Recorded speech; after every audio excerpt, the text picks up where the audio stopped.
أعوذ بالله من الشيطان الرجيم بسم الله الرحمن الرحيم بسم الله الرحمن الرحيم أن الحمد لله نحمده ونستعينه ونستغفره ونعوذ بالله من شرور أنفسنا ومن سيئات أعمالنا من يهده الله فلا مضل له ومن يضلل فلا هادي له وأشهد أن لا إله إلا الله وحده لا شريك له وأشهد أن محمدًا عبده ورسوله صلوات الله وسلامه عليه يا أيها الذين آمنوا اتقوا الله حق تقاته ولا تموتن إلا وأنتم مسلمون يا أيها الناس اتقوا ربكم الذي خلقكم من نفس واحدة وخلق منها زوجها وبث منهما رجالا كثيرا ونساء واتقوا الله الذي تساءلون به والأرحام إن الله كان عليكم رقيبا يا أيها الذين آمنوا اتقوا الله وقولوا قولا سديدا يصلح لكم أعمالكم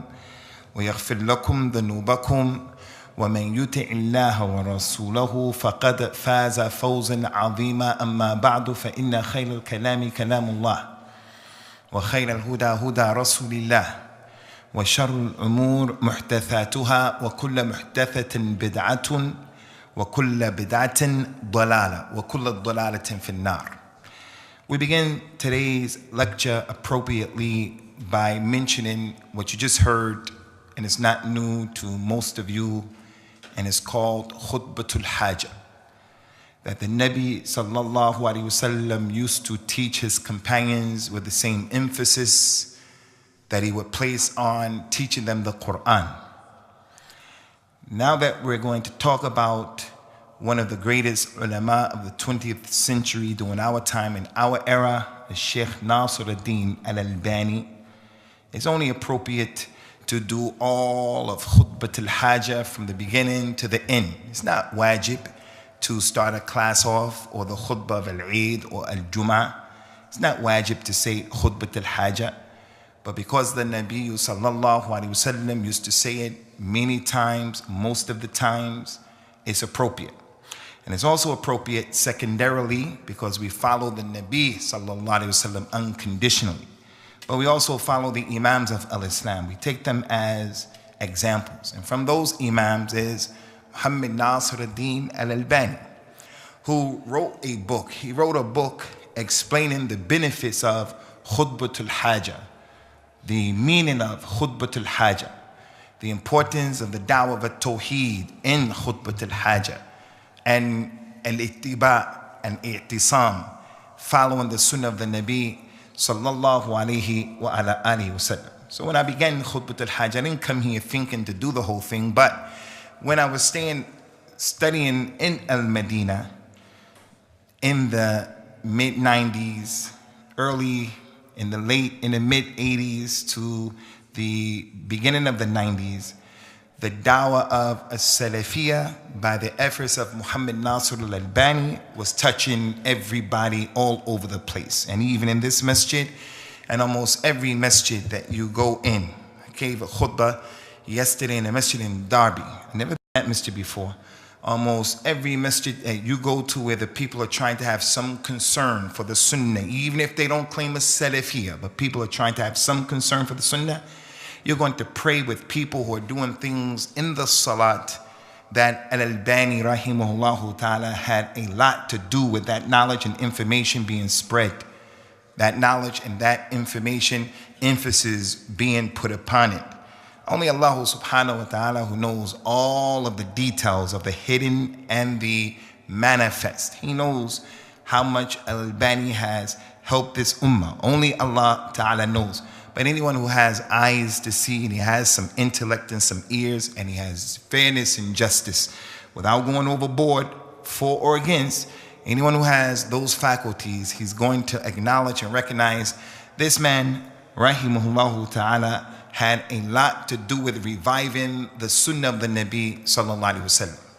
And unlike many of the ulama who we love, honor, and respect from all of the madahib, from every country in the Muslim world during our time and before our time, but we're talking specifically during our time.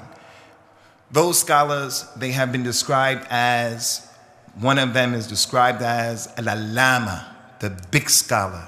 He's an alim, an allama. But it is al-Albani who has been described as being a mujaddid, a mujaddid. The Nabi sallallahu alayhi wa ala alihi wa sallam mentioned in an authentic hadith, Inna Allah yab'athu ala kulli mi'ata sana rajulin yujaddidu li ummati dina. He said every 100 years, Allah Azza wa Jalla will send forth someone who's going to revive this ummah. Every 100 years, someone is going to be sent to make tajdeed. Not that al-Islam became old or al-Islam died, but something will happen in this ummah where the religion that the Nabi was on, sallallahu alaihi wasallam, and his companions, the community will be falling short of the mark in different aspects, and Allah will always send a reviver to renew and to call the people back to that which was known during the time of Rasulullah sallallahu alaihi wasallam. So the first mujaddid of this ummah, according to most of the ulama of Ahlul Hadith, the very first one ever sent was the great scholar Umar ibn Abdul Aziz. Umar ibn Abdul Aziz. And then after him, people came in fiqh, he's a mujaddid in hadith, he's a mujaddid in jihad, he's a mujaddid in the lugha, he's a mujaddid and so forth and so on. Many of the ulama of Islam considered al-Albani not just to be a scholar, but to be a mujaddid. Something about his personal life, and a lot can be said, is that he was a white man. Al-Albani was from Albania. He wasn't an Arab wasn't even an Arab. He grew up in Albania. He was born, rahimahullah ta'ala, in the year 1914, and he died in the year 1999. So he lived for 85 years. The reason why I emphasize wani, that he was a white man, is to say that now our religion is irrelevant. If the person is white or black, it's irrelevant. Man or woman is irrelevant. Rich or poor is irrelevant. As Allah Ta'ala mentioned in the Quran, Inna akramakum indallahi atqakum, the best of you with Allah is the one who has the most taqwa. Those ulama who we know from the ulama of al-hadith, like the kutub al-sitta, al-Imam al-Bukhari, al-Imam Muslim, Abu Dawood, al-Tirmidhi, al-Nasa'i, ibn Majah, all of those individuals were not Arabs. And there are many, many ulama in al-Islam, they were not Arabs. And there are many ulama in al-Islam who were Arabs, like al-Imam Ahmed, al-Imam al-Shafi, al-Imam Malik, rahimahumullah. So you're going to get good from ha'ula'i, and you're going to get good from ula'ika. You're going to get bad from ha'ula'i, and you're going to get bad from ula'ika. Another very important point that we want to point out concerning Imam al-Albani being a white person is the fact that it goes to show that one of the leading stars, who I perceive as being the #1 leading star in the 20th century concerning the spread of the Sunnah and Salafiyah, that leading star, one of the leading stars, he wasn't an Arab, which goes to dispel the misunderstanding that some people may have that knowledge is only inside of Saudi Arabia. Knowledge is only inside of the Gulf states. There is knowledge in Pakistan. There are ulama of the Sunnah in Pakistan. There are ulama of the Sunnah in Nigeria, in Senegal, in Gambia. There are ulama of the Sunnah all over the place, in Indonesia. So we as a community, especially the youngsters here, we have to be careful of falling into this concept that is decrepit and it is not consistent with reality, that knowledge is only located in Saudi Arabia. Al-Imam al-Albani, this personality, many of you brothers, especially you youngsters, many of you, you may have heard of al-Albani, but I tell you, the fact that al-Albani has died for a number of years, 1999, he died. Many of us have come and we just got a whiff of his name. We don't know how he was and how his dawah was. And today, in 2013, there are those people from the people of knowledge, ulama, who some of the people from our community really praise them. And rightly so, they deserve to be praised. But not on the level of Al-Albani. When Al-Albani was here, the Salafi community all across the globe, along with Al-Imam ibn Baz, Al-Imam ibn Uthaymeen, the Salafi community across all of the globe, they had 3 individuals who were really competent and qualified to be the instructors of the people. They don't deserve ghulu, going overboard, but they did deserve people, when they heard the name Al-Albani, the person has some veneration for him. Today, we have that same veneration for people who are not on the level of Al-Albani, nor the teaching method that Al-Albani implored. The teaching method of those 3 great scholars, including the Shaykh Muqbil, who was younger than them. But the point is, people are being praised and raised to a level that those imams before them, although they didn't allow it, they were more deserving of it than what we find here today. Al-Imam Al-Albani rahimahullah ta'ala, in his early life, he used to, as I mentioned, live in Albania. And the people were secularists in Albania at that time. The leader of Albania, Al-Islam, was being something that was not popular. The Muslims were weak to this very day. You meet an Albanian Muslim many times, you won't see the remnants of Al-Islam. Not all of them, but Islam is da'if in that area. Al-Albani's father saw the need to make hijrah with his children and his family to leave Albania. And he went with his family to Syria. And that's where Al-Albani was able to learn the Arabic language, and he was a prolific person in the Arabic language. His father was actually one of the leading scholars of the Hanafi madhab, and he taught his son Muhammad Nasir ad-Din Al-Albani tajweed of the Quran. He taught him the fiqh according to the Hanafi madhab. He taught him also the different alat and the different tools and utensils that the student needs to know, that he needs to have and grasp concerning the Arabic language. At an early age, the age of 20, he began to specialize in al-hadith and the different sciences that were connected to al-hadith. The very first project that he started to approach, and in a way where he tried to get away from blind following, and he tried to engage his mind and the mind of those people who were around him. When he first to excel academically, he dealt with one of the most important books in Al-Islam, one of the most used books in Al-Islam. So a book that has a lot of good in it, and it has some problems in it as well. The people of the Turuq al-Sufiya rely on the book, and it's none other than the book of Al-Imam al-Ghazali rahimahullahu ta'ala, Ihya Ulum al-Din. This is one of the most famous books in Islam. Has some good stuff in it, and it has some problems in it as well. Things that people can take from the book and support innovation, and even support shirk and so forth and so on. One of the great scholars of Al-Islam, Al-Imam Abdurrahim ibn Hussein al-Iraqi, Al-Hafidh al-Iraqi. He wrote a book called Al-Mughni, in which he made the takhrij, and he gave where are the ahadith that were in this book, Ulum al-Quran. Al-Ghazali's book has a number of ahadith in it. Al-Imam al-Iraqi, who's a muhaddith, he came and he started to take those hadith out. Just the hadith, not the other kalam of the book. And he dealt with that. Al-Albani came and he dealt with that book right there. And he started to grade those ahadith, over 5,000 hadith.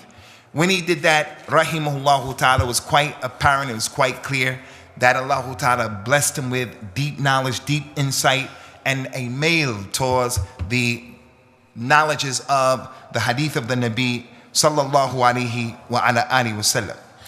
In the year 1960, Al-Imam Al-Albani became popular in Syria. The Syrian government has always been secular and problematic. They have for a long time been opposed to the Sunnah and what's right.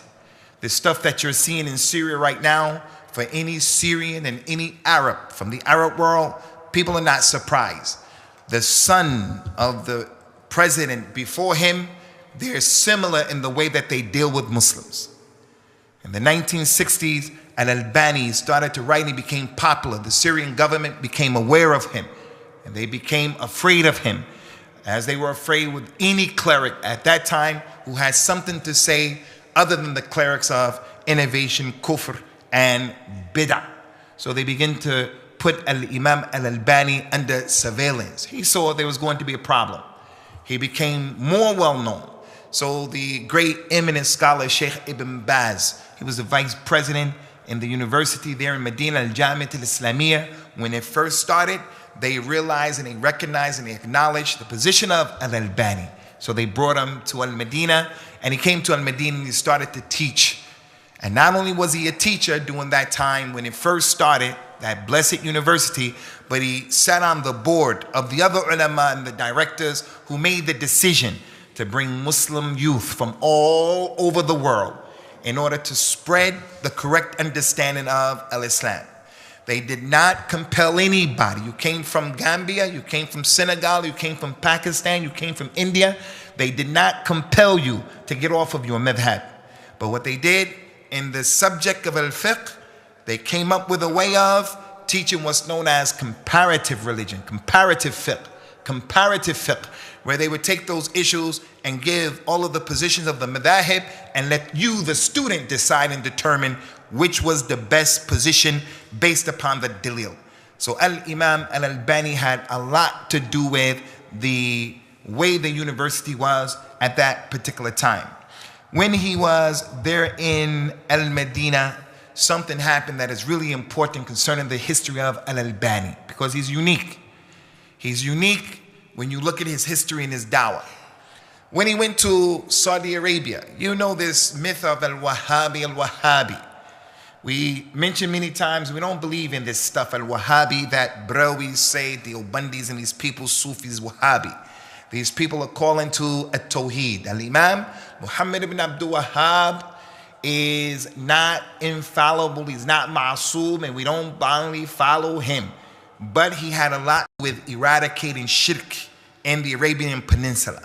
He had a lot to do with many of the students and many of the people who were affected by his dawah going to West Africa and also waging war against the shirk and kufr, like Uthman bin Fodio, who throughout West Africa that dawah of Tawheed spread.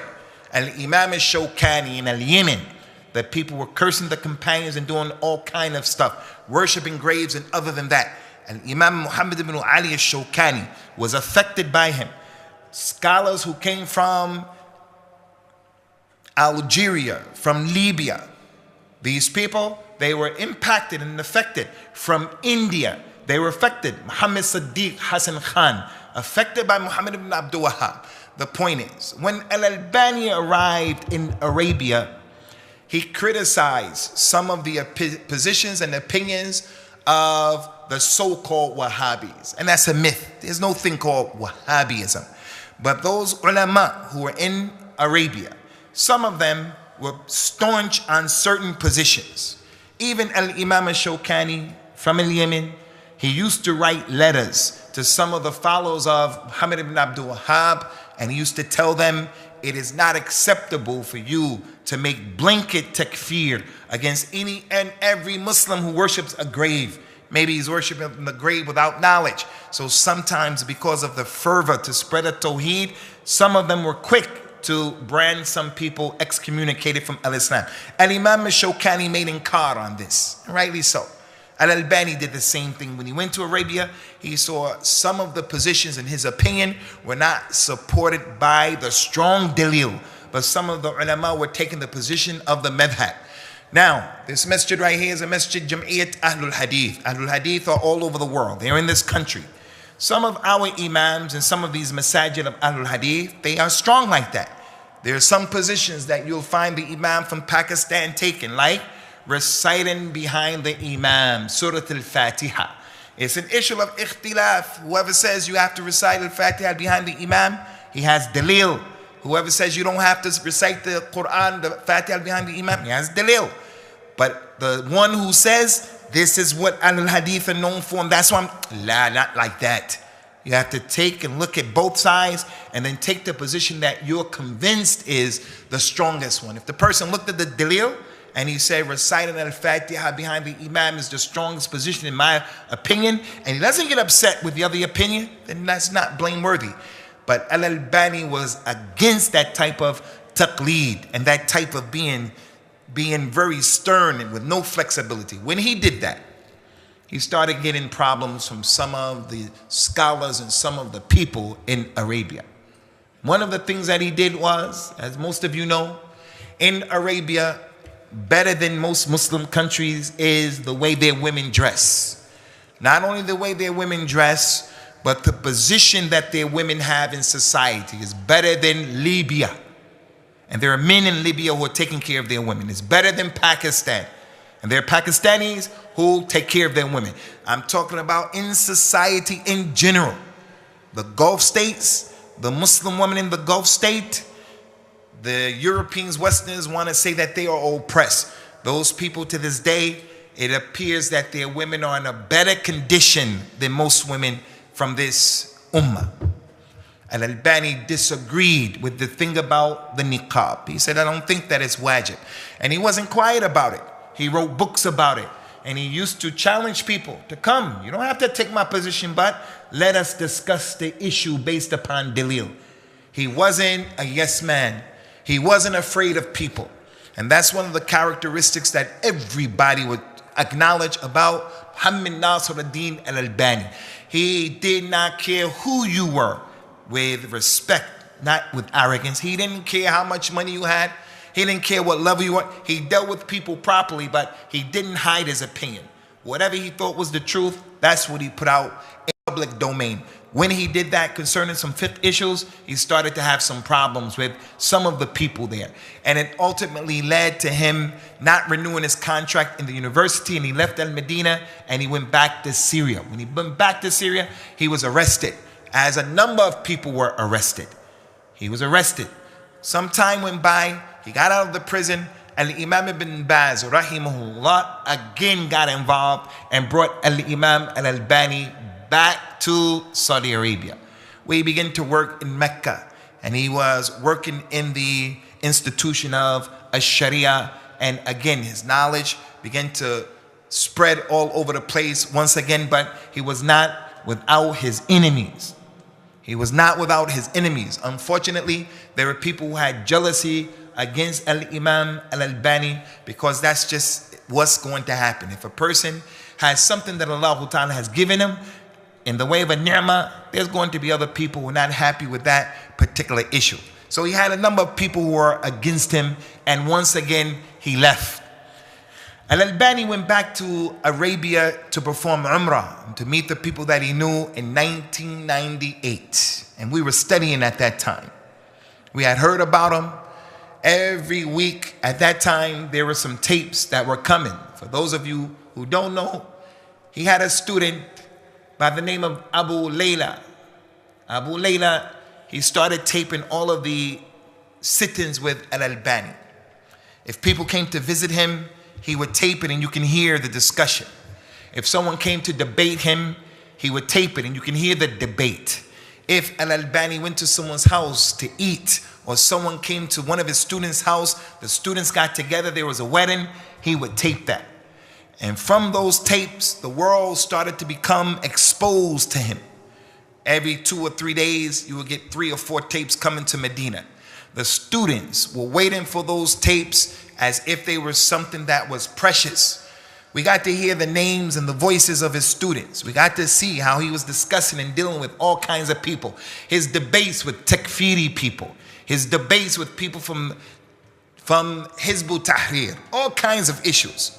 Anyway, the point is, 1998, he came to Al-Medina, and at that time he was asked in a majlis, are you upon the Zahiri madhab, the 4 madhabs? And then one of the lesser known madhabs is the Zahiri madhab. It's bona fide, respected madhab, has its issues, but nonetheless, Al-Imam Ibn Hazm was upon that madhab, and no doubt, Al-Imam Ibn Hazm is weighty in the religion, but the madhab have some problems.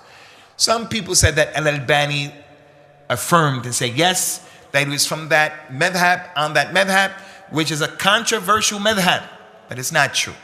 I personally asked a number of his students who said Al-Imam al-Albani was not connected to any of the well-known madhahib. He respected each and every one of those madhabs, but his dawah was to at-tajreed.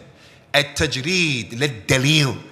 At-tajreed means to strip yourself naked, meaning to take your emotions and your desires out of the equation and to take a position solely based upon the dalil. What is the proof saying? Irregardless of what the elders said, irregardless of what the madhab said, irregardless of what your imam said, irregardless of what's popular, what did the dalil say? So it doesn't appear that he was upon any of those madhahib. Many other things can be mentioned, ikhwani, concerning the life of Al-Imam Al-Albani in that regard. I just want to mention very quickly before we give you a glimpse into the Salafiyya of Al-Imam Al-Albani.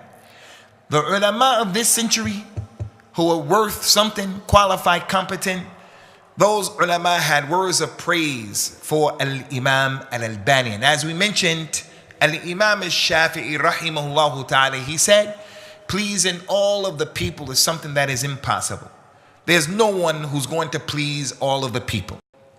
Al-Imam al-Bukhari didn't please all of the people. Ibn Taymiyyah didn't please all of the people. Abu Bakr Umar didn't please all of the people, radiyallahu anhuma. And Rasulullah sallallahu alaihi wasallam didn't please all of the people. If the prophets and the messengers were unable to please all of the people because that's not the goal and the objective of their dawah, then clearly you and I won't be able to please all of the people, and Al-Albani won't please all of the people. He had some serious enemies who had animosity towards him, to the point where someone paid a man to physically beat him up. And he was beat up in the street of Syria, beat down and beat up. Ignorant man was given some money by a Sufi man. He approached Al-Imam Al-Albani, a man who spent 60 years serving the sunnah of the Nabi sallallahu alaihi wasallam. Allah knows the effect that writing in those days with the pen, the struggle that he used to have writing with the pen. The man, young man, went and beat the old man up in the street. So he had enemies. He's about to make the salah. He's in the salah. The man gets ready to make the takbir, the imam, sufi. He turns around, he sees Al-Albani in the line. In front of all of the people, he tells him, get out, get out. And he's screaming at him in the masjid that he can't pray in the line. There were many people due to ignorance of their shaykh who were threatened of what they represented. Some of the enemies of Al-Imam Al-Albani, who are well known, are some of these people who are Jahmiyyah. I find it really difficult to comprehend that we have Jahmiyyin during this day. The Jahmi, they were a group of people who used to explain away all of the names and the attributes of Allah subhanahu wa ta'ala. There were two brothers, Ahmed and Abdullah. Ahmed and Abdullah, as well as Abu Ghudda, Abdul Fattah al-Ghumayri. These people were against him. Recently in Syria, the biggest scholar of Syria, his name is Muhammad Ramadan Sa'id Buti. Ghafar Allahu lana wa lahu. This man was blown up a few months ago. Someone put a bomb in the masjid and they blew him up while he was talking. He supported the Syrian government and he praised the Syrian president. And he was a problem concerning the Sunnah and concerning the people of the Sunnah in Syria and other than that. He was a big opponent of Al-Albani, who made dua against him, that Allah subhanahu wa ta'ala will make his end one that he deserves. Allah knows best. Did that dua come true or not? My point is, in his history, he had a lot of enemies from the people of the Sunnah, unfortunately, due to envy and jealousy, and obviously from people of innovation due to his dawah and understanding of Islam being diametrically opposed to their dawah. We ask Allah subhanahu wa ta'ala to forgive and have Rahman al-Imam al-Albani and to forgive and to have rahmah upon those people who opposed him, and to put the Muslims, inshallah ta'ala, in the Jannat al-Firdaus. Concerning the Salafiyya of al-Albani, Ikhwani, as Salafi, as we mentioned, is the truth. But to call ourselves Salafi because we understand the theory of a Salafiyya, Kitab, Sunnah, according to the understanding of the Salaf of the Ummah, that's really beautiful. But very seldom will we get people who exemplify that claim.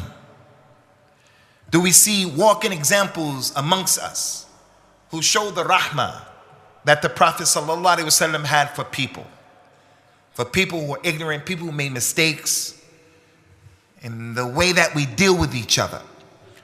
Those scholars who we mentioned them, Ibn Baz, Ibn Uthaymeen, Shaykh Muqbir, rahimahumullah, al-Albani, one thing that they used to have in completeness is with Allah and from Allah is you saw in what they were saying the same call and behavior that their tongues made. When we were getting to know Imam al-Albani, I personally never heard in Arabia, and this is not a criticism, it's about al-Albani. I never heard the lectures, the khutbahs, the cassette tapes of any of the speakers. There was no one at that time who we heard who cried more than al-Albani. And simple things that would happen. And Imam al-Albani would be in a car, someone would come up to him, impressed and pleased that he met al-Albani, would say, "You're Nasiruddin al-Albani, I'm happy to meet you."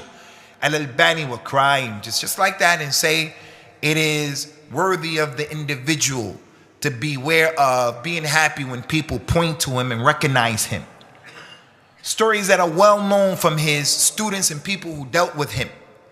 Those of you who know Arabic, you go to that internet YouTube and you put in tape number 500 of Abu Layla's series, tape number 500 of the Algerian lady who called al-Albani. He used to tape some of the calls people would call all over the world to get fatwas. Lady called him from Algeria. She said, "Shaykh, I have a dream. I want to tell you about the dream." She was following Salafi lady. She was following what the Prophet ﷺ taught us. If you have a dream, tell your dream to someone with knowledge for the interpretation. Tell it to someone with knowledge. Don't tell it to some charlatan. Don't tell it to ignorant people. The lady called him. "I want to tell you the dream." He said, "What's the dream?" And you could tell he was busy. "What's the dream?" The lady said, "I saw the Nabi sallallahu alayhi wa sallam in my dream. And he was walking down a path. And he walked down the path and he disappeared down the path. And I wanted to know, where did he go?"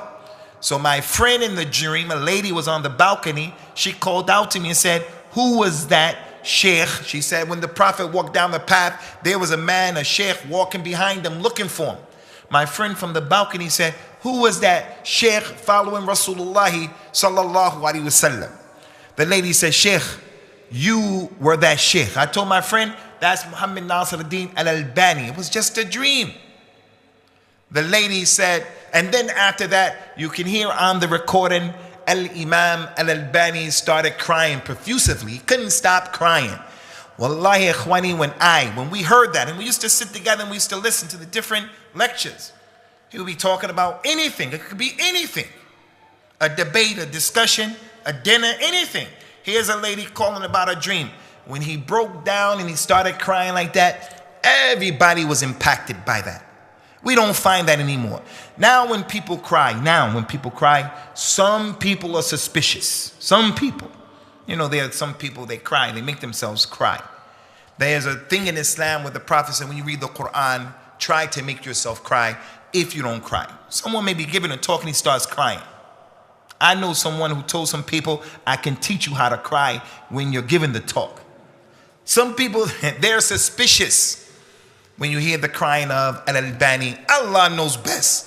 Everyone's near. Albani and other than al-Albani. But you get a feeling that this is a man of ikhlas. This is a man of ikhlas. One of his students, his name is Zuhair.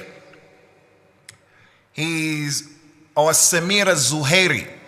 He's present right now. He did some serious works in the different books of al-hadith.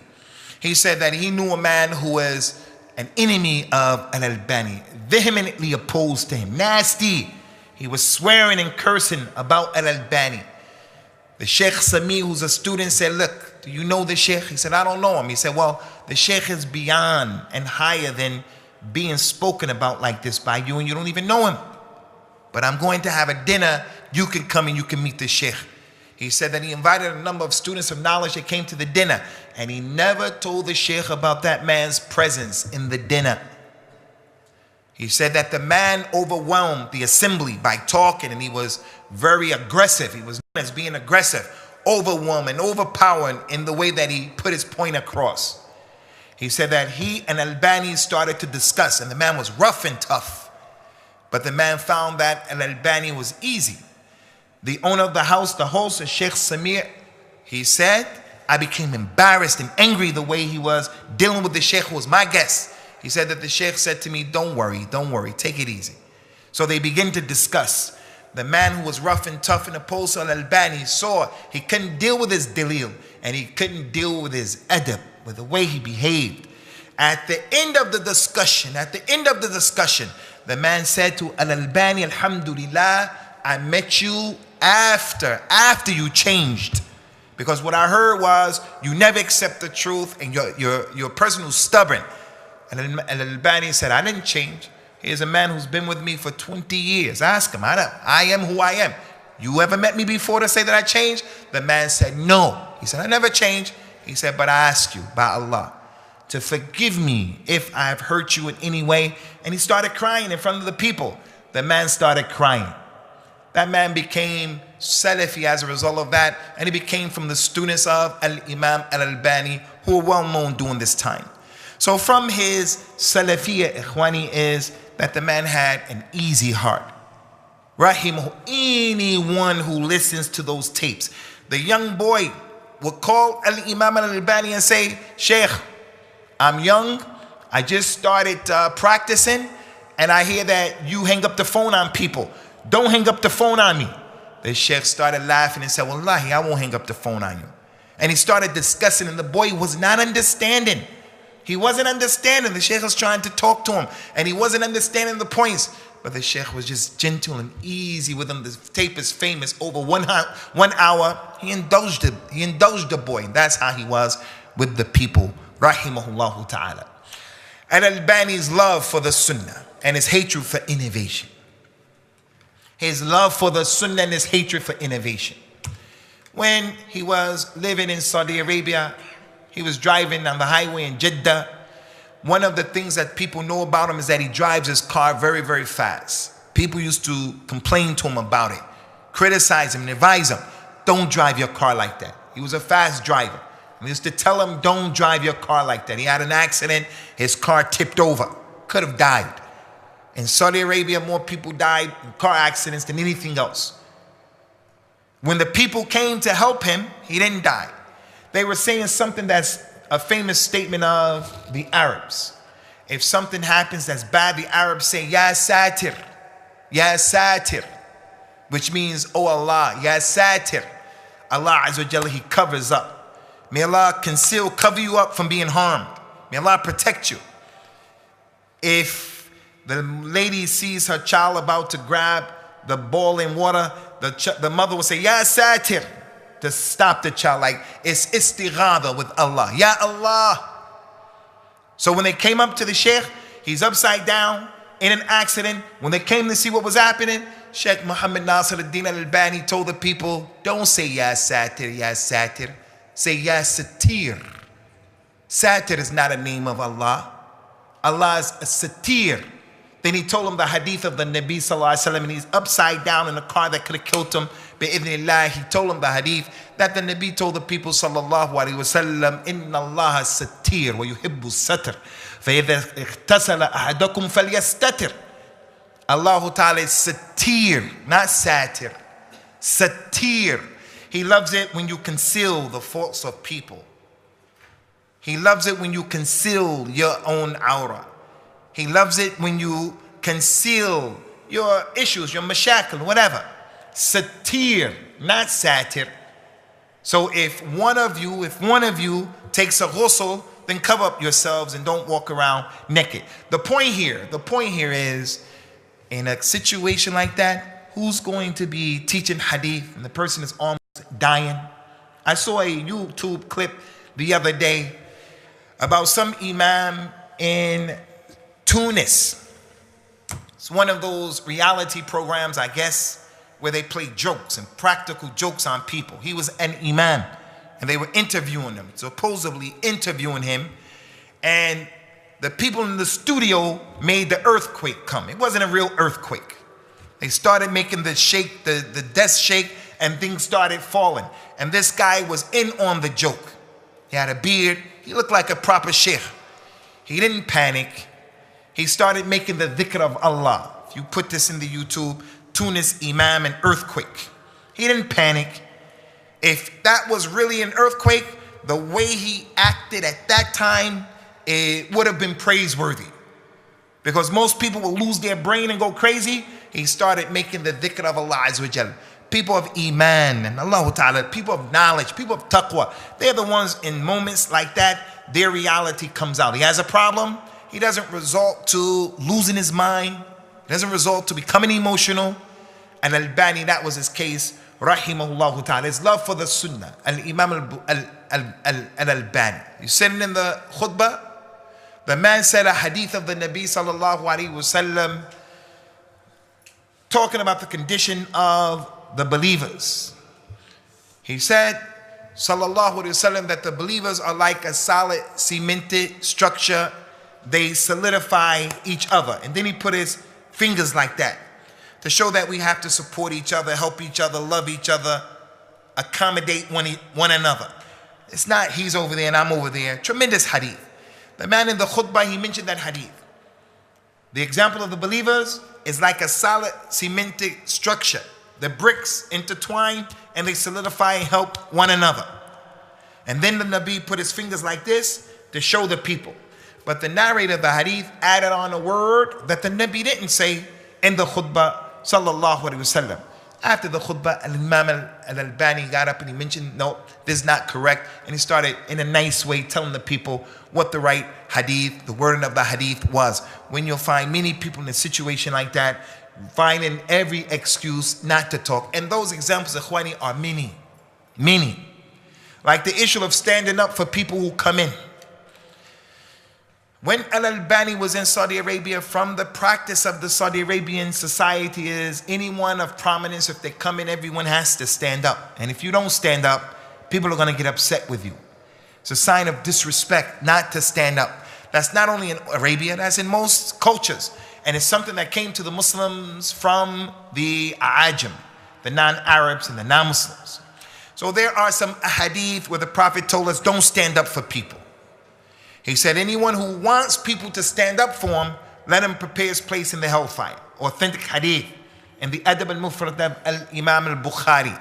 Man ahabba al-nas and yatamathalu lahu qiyaman falyatabawwa maq'adahu min an-nar.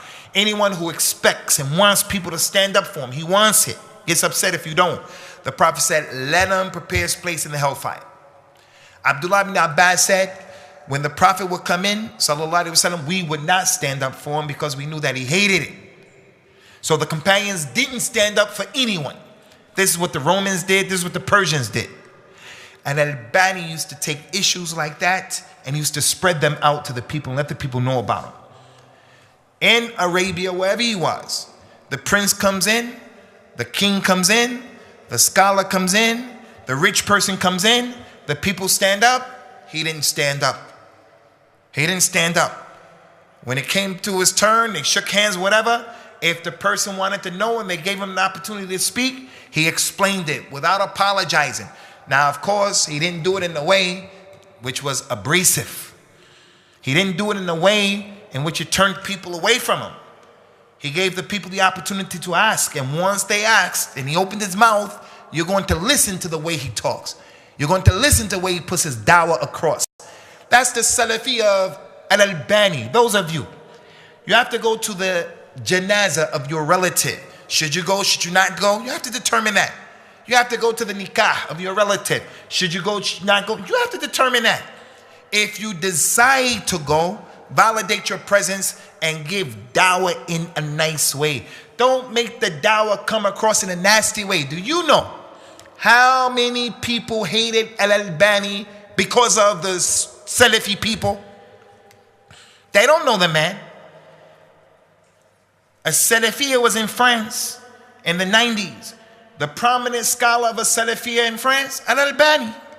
Many of the French people, Muslims, Algerians, many of them hated Al-Albani, not because they knew him, but because of the rough, tough position of some of the brothers and sisters who were claiming Salafiyya. The Shaykh suffers. Prophet Muhammad suffers, sallallahu alaihi wasallam, because of the way the Muslims behave in the world and things that we do. So the love of the sunnah that Al-Albani had, I'm telling you, anyone who's exposed to those tapes, you'll hear him eating with the people. You'll hear him at the house of the host, at the house. He'll say to the host, you hear his voice saying, Ya Abu Fulan, eat with your right hand, don't eat with your left hand.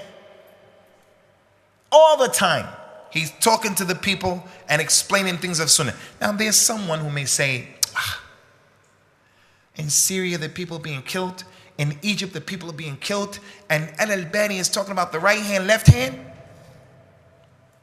That's because you minimize the sunnah. You minimize the sunnah.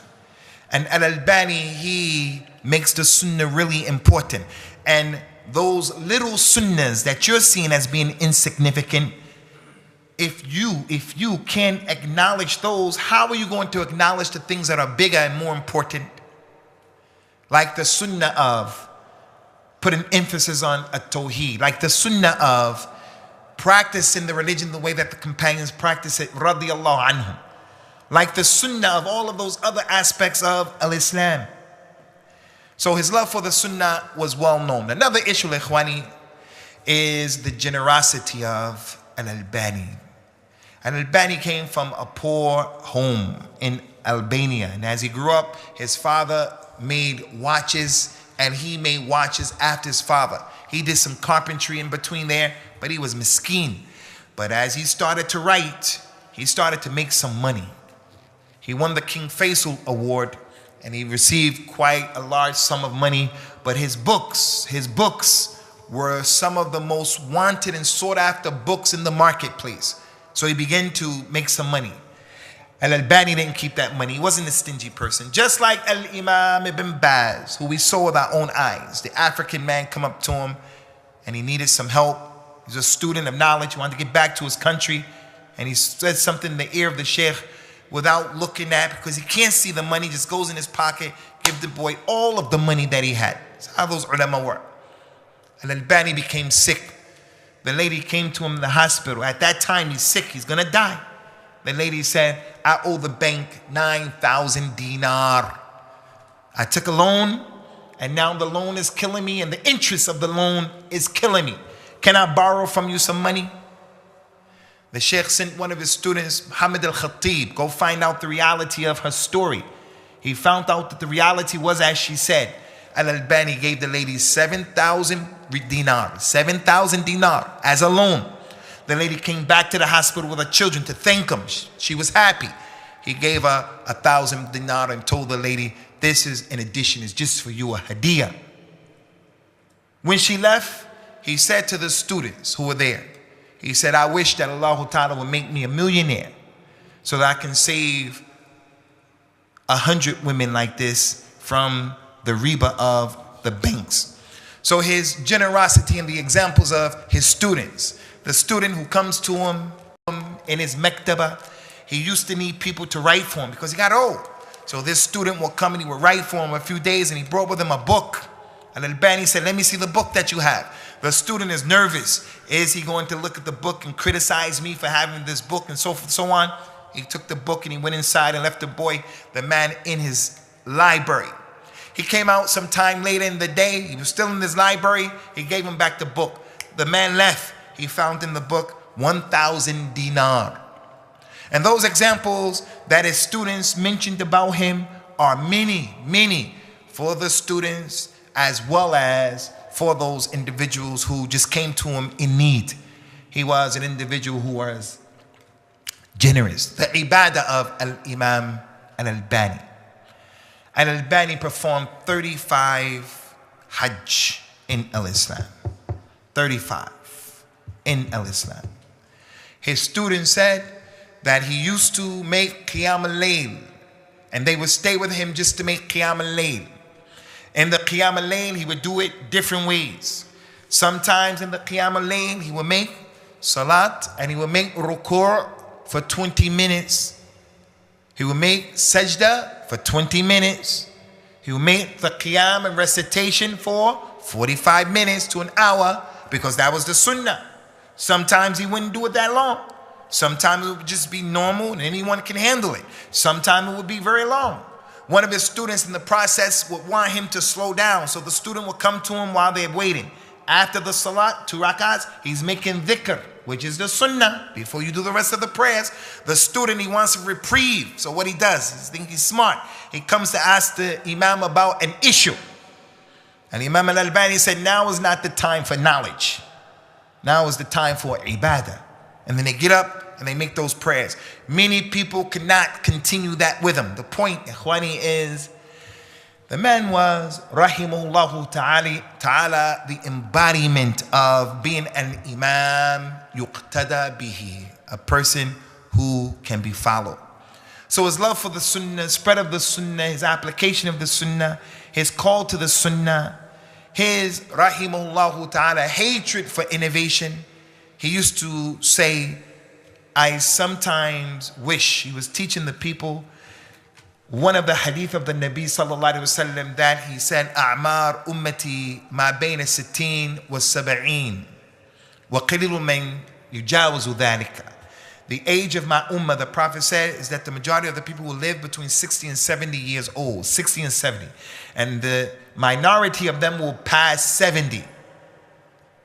The Prophet Al-Albani said, I am from that minority. He was 83 at the time. He said, I passed 70. I hope Allah put barakah in my life and so forth and so on.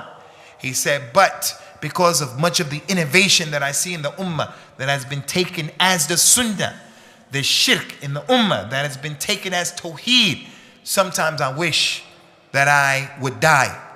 He said, but after knowing the hadith of the Nabi sallallahu alaihi wasallam, let not any of you wish for death. لا يتمنين أحدكم الموت لمصيبة أصيب بها. None of you should wish to die because of something that happened to you. But if you have to make that dua, then say, oh Allah, if death is better for me, then bring it. And if living is better for me, then bring it. So his dislike for what the community, the ummah has become in terms of understanding of this religion. In the masajid of the sunnah, in the masajid of the sunnah, there's innovation. Innovation. That people of the sunnah are understanding this is religion. Loving people and hating people based upon fiqh positions. There's an innovation in the deen of Allah Azza wa Jal. And other than that. So he was a man who Allahu Ta'ala blessed. If you want to know, especially in English, the love that he had for the sunnah, just look at the works that the man put forward in terms of the sunnah. Even spend the rest of the time naming all of the books. But everybody, the people are iyal on Al-Albani. Just like in fiqh, everyone owes a debt of gratitude to Al-Imam Abu Hanifa. No matter what your madhab is, you owe a debt of gratitude to Al-Imam Abu Hanifa.